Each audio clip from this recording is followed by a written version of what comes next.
अस्सलामुअलैकुम जी। उम्मीद करता हूँ सब खैरियत से होंगे जी। मेरा चैनल है व्लॉग के बारे में जी।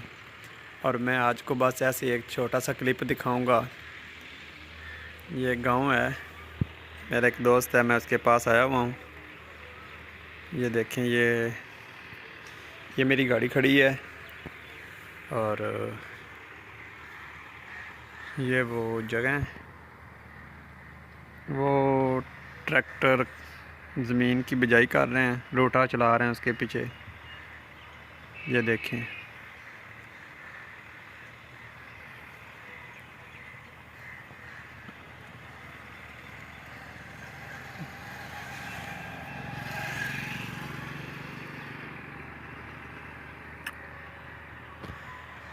ये माशाल्लाह आज मौसम भी बहुत प्यारा है, धूप निकली हुई है।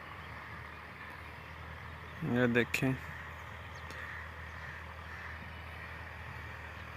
ये मेरा ख्याल है मकई की तैयारी हो रही है और इंशाल्लाह मैं जो मेरी ज़मीन की तैयारी होगी वो मैं आपको ज़रूर दिखाऊंगा वीडियो बनाकर, जो मकई की तैयारी करवाएंगे।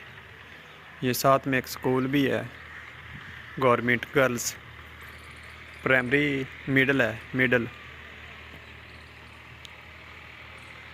मेरे चैनल को ज़रूर सब्सक्राइब करें, बेल आइकन को दबाएं ताकि हम एक दूसरे के साथ जुड़े रहें।